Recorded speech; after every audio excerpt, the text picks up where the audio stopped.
Happy Friday.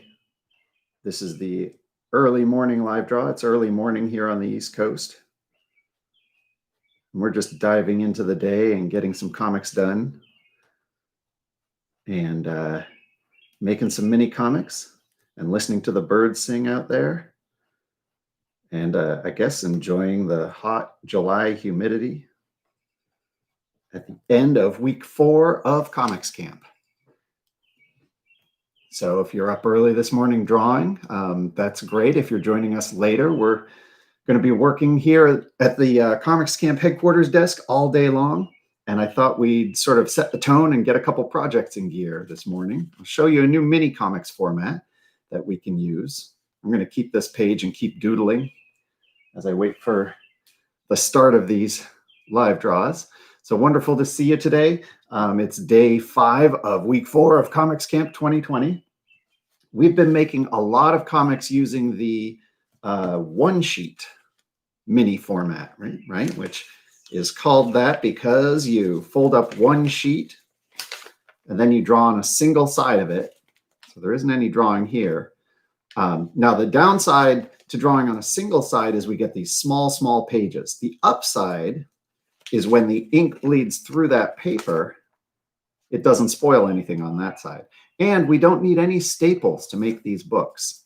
And I have the video of a couple of videos on how to make these over at my site. So that's been a lot of fun. And this is a wonderful format that I'm going to keep in my toolbox here. I wanted to show you another format that I've been using for years. Let's clear this space here. We'll hold on to our mini comics mindset because that's what we're using all week here. How's that? Mini comics mindset. And the mini comics mindset, remember, is thinking not just about your story, not just about your reader and how to get that story to your reader, but in fact, how physically to make copies and get that story out to lots of readers, not just one reader. But in this case, I drew a copy machine because I like to use copy machines and hand out my comics to people. This might also include digital distribution. But thinking of a mini comic and a way to make copies, this is a format that we can use. So in order to make this kind of book, you'll just need a single sheet of paper. We'll need a pencil for now. As you know, we'll be getting into ink also, but I'll leave that to the side for now. You will need scissors, and eventually somewhere down the line, you'll need to find some kind of stapler. And I'll show you, I'll use my stapler here. And then if you absolutely don't have access to a stapler, you can always go back and use the one sheet mini, but I'll show you how we use these. All right, so the quarter fold book is called a quarter fold book because, well, guess what kind of fold we're going to do?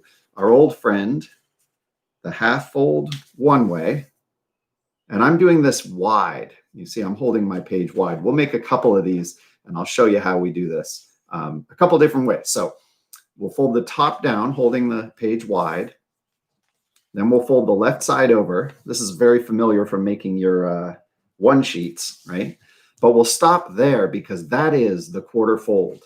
If I open this up, I have the page in quarters, right? 2 by 2. But I keep it folded up like this, and it's open on this side. See how that's like a book, but I actually can't open it up because of that first fold at the top? That's all right. Just ignore that for now. I'm going to go in with my pencil now. And starting on this side, I'll put a little 1. And I'm going to underline that just so I don't get confused and flip things upside down here. I'm going to squeak open this book here. I can't open it all the way because of this fold, right? But I'll squeak it open and gently put a 2 in this corner, which is the second page. It's a little hard to see here on screen. There's the 1. There's the 2. And that means this page is the 3. Right? If you need to open it up a little more to see that, that's fine. 1, 2, 3. That means this one we can open up all the way. This is 4. I'm underlining all my numbers. This is 5. 6 and 7 will be a little bit of a squeak in and draw the number here. So here's our 6. Whoops. That's okay if it's not perfect. This is just penciled, just as long as I can tell what numbers they are. 7. I want the reader to see them, I'll ink them later. And then here on the back is 8. definitely underline your 1 and your 8 because those are the numbers that can get flipped upside down and get things confused. All right, so when I open this book up, it's still a flat piece of paper. It's not a book yet, right? But I can see these numbers. Let me go in and make these a little more bold for you so you can see them. That's the 7 there. That's the 2 over there. 7 next to 2. I didn't expect that, but when I fold up the book, they're in the right place. Let's see. There's the 3, but you notice how it's upside down. I have to turn this around. 3. And there's the 6. So 6 is next to 3. That's kind of confusing, but that's okay. As long as I know that when I fold up my book a certain way, 1 is on the front cover, followed by 2 and 3. Look at that. 4, 5, 6, and 7, and 8. They're all in the right order. So let's just do our 1 here. Now, we're already finding, I guess the pro of this quarter fold format, I'm going to try to ink as I talk here, which is always dangerous. You might see me ink what I'm saying without thinking. The pro of the quarter fold format, the good point of it, is look at the size of the page you get compared to our 1 sheet. Right? Our 1 sheet is half the page size of the quarter fold because that makes sense because really on the 1 sheet, we're just using one side of the paper and the other side we're leaving blank. So that actually makes sense that the page size would be half because here we're using both sides, that side and that side. So we have twice as much paper, right? So that's the good point. The negative point or the problem we may encounter, as you may already see, is the ink bleeds through slightly, especially if I'm using a marker of any kind. It's going to pour through that paper. Whatever I ink onto 1 will totally spoil whatever is inked onto 2, okay? So 2 workarounds for that. Workaround number 1, you just pencil and you doodle into this book, and it's just a sketchbook for ideas, right? Number 2 is I'll ink with a thin pen, and I'll hope it won't bleed through, and I won't use my marker at all. Actually, I have a better workaround than that, and this requires our Mini Comics mindset again. So with Mini Comics mindset, well, let me take a step back here. When I'm doing my 1 sheets, I like the 1 sheets because I can draw right into the book. See that? I can turn the pages, I can draw, I can make the story happen. And when I'm done, I can read the book just like that. And then I can use my Mini Comics mindset of getting it copied and sent out to people. I'll ink the whole book, I'll open it up, and I'll make copies of it and send it out to comics campers and my friends and family, give it out to everybody I meet, right? I can make as many copies as I need, and all I need to do is fold them up and make the book. Now with this one, I might need to take an extra step. So coming back to quarter fold, I think if I'm having problems of ink bleeding through the paper, I might do this. I will take I can open this up and treat it. Mini Comics mindset sometimes requires us to think of this not as a comic book, but as a sheet that's going to have all this artwork on it. And by the way, I don't think I said this. I'll draw my front cover on 1.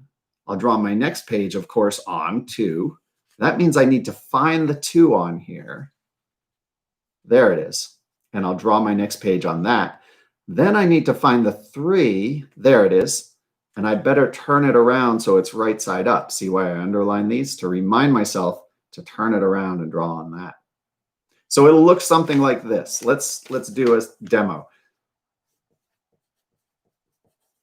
Imagine I just drew my cover there, right? All right, cover. And then I'll open it up. I'll find the 2. Imagine I just drew start story here. Okay, that's a beautiful start to a story. Start story. And then I'll draw number 3. I'll turn it around. Story continued. Right? Beautiful continuation to a story. Oh, I just want to read the rest of this book, don't you?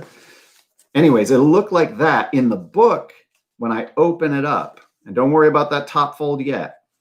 Page 2 will say start story. Page 3 will say story continued, right? When I open this up to make double-sided copies, those pages are upside down to each other, but that's okay, right? Because we're going to fold it up, the copies, and we'll trim the top and staple it, all right?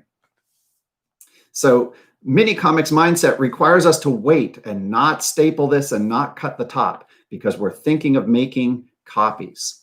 And that means we'll think of it for now as an open page, right? That will become a book. So if I'm concerned about when I come to ink my beautiful cover here, if I think it's going to spoil my artwork on page 2, then I better not draw here. In fact, I will take a second sheet of paper. Grab another sheet of paper here, and I'll make a B side. So let's label this clearly so we know where it is. I'm a big fan of the secret mark right between the 1 and the 8 here. I put a little secret mark, and maybe that's an A, right? Or maybe it's a star or some other little symbol. That helps me when I need to fold my copies to find my front and back cover. And maybe over here, I'll just put a little ... so I know that that's the bottom of the 2 and the 7. That's the bottom of the back side of our sheet, right?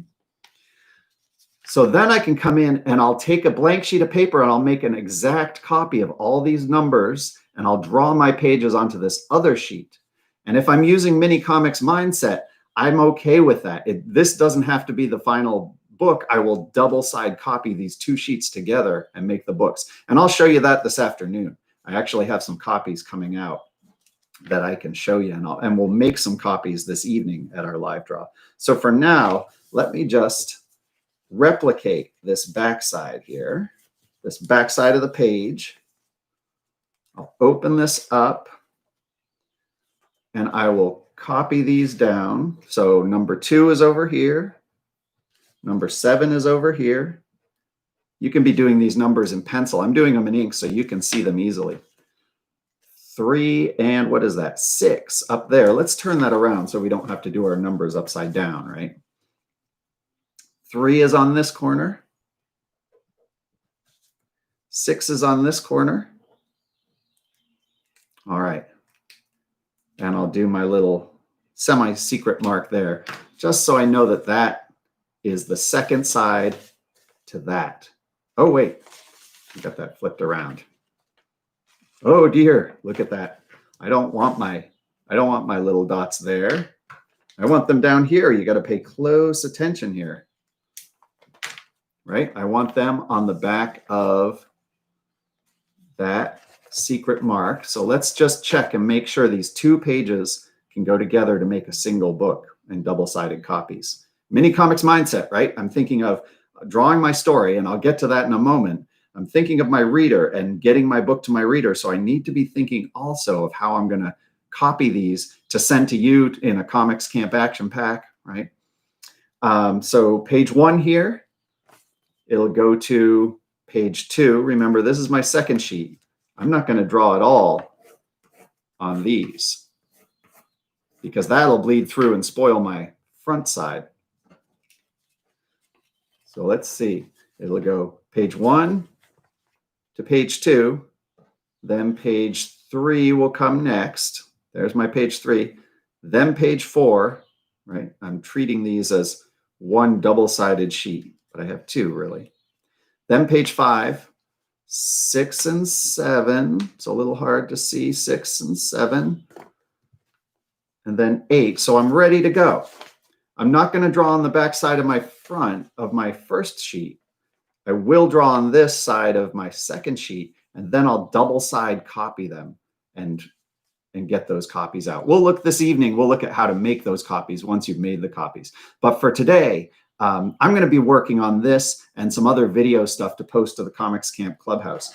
What I'm thinking today, because it's almost 4th of July, is I have this ongoing project that I'm working on, the Civil War Diary of Freeman Colby, right? And that takes place during the Civil War, and it's told from the point of view of Freeman Colby and several other people who were in the Civil War with him. Some are from New Hampshire, some are from elsewhere in the country. So what I'm thinking today is I'm going to go back into some of my resources, some of my reference source texts, and I'm going to look through these and find some text that somebody wrote in the Civil War around July 4th, and in my case, 1864. And I'm going to draw from that text something somebody said around June or July. Here we are in July 1864. We have some reports from Washington, D.C. during the Civil War. Letter from Washington, that might be what I use. So I'm going to dive into these and I'll pull something out, some diary report, and I'm going to try drawing an 8-page mini comic. Whether I use the quarter fold or whether I use a one-sheet mini, I'll decide that. And partly my story will decide that. Depends on how big a page size I need. But I'm going to practice doing that. So I've set up with 2 sheets of paper, I've set up an 8-page mini that I can use. And when I'm done with it, if I'm using my mini comics mindset, I'll be able to make a bunch of copies and then give them out to friends and family. And maybe I'll, do that for the holiday and give people a historical voice on July, 4th of July, and other events that have happened in our history. So very cool. I'm going to be working on that. You can work on this. You can of course just draw your quarter fold mini as a one sheet and take your chances. See if the ink bleeds through or not. But if it does bleed through, just add that second sheet and draw onto that, and we'll double side copy them. I hope that's clear. Let me know if I am confusing things at all. If you have a better way to do this, you may indeed have a much better way to do this. I'm sort of figuring out how to show these. These are models we use in our in the comics camps and comics workshops that I do, but I'm also figuring out how to show them on screen and share with you the instructions. So I'll post some of those instructions too. By the way, a little announcement. This at the end of the week, this week, end of week 4, we're welcoming Colebrook comics creators. We have some families from Colebrook, New Hampshire who are joining us. Welcome. And anybody else who's just joining us this week, definitely go back to the clubhouse and you can check out weeks 1, 2, and 3 and see what everybody's been working on. I have some awesome student artwork too that I'm going to be sharing in the next Comics Camp mailing. So if you want to get the mailings, head over to the Patreon. You can sign up and for whatever price you want per month. You can pay $1 per month and you'll get the mailings too. And another announcement, we have a Comics Camp daily. I'm saying at the Currier Art Museum here in Manchester, because normally every year we do a 5-day full week daily comics camp in the museum itself. But of course, this year it's all online, using some of the museum's resources, but also using this sort of approach, live draws every day. You do have to register separately for that. And I think last I heard we had 1 or 2 places left. It's pretty full, but we have 1 or 2 places left. So that's the week after next week, isn't it? 13th to 17th July. Really looking forward to it. It's a high point of my comics workshop year, working with all these great artists in a museum setting, in this case, on screen. But that's going to be a lot of fun. Register for that if you want to get one of the last 1 or 2 places. And we'll be starting up the week after next week. All right. I think we have our work set up to do. We have a book to fill. Definitely looking for some stories to do, and I'll be posting some material today. So I will see you out there. Thanks for joining us. Thanks for watching afterwards. Have a great Friday. We'll see you at 5 p.m. Eastern Daylight Time this evening to do a little week wrap-up live draw, and we'll make some mini comics too. Happy Friday, everybody. Happy drawing.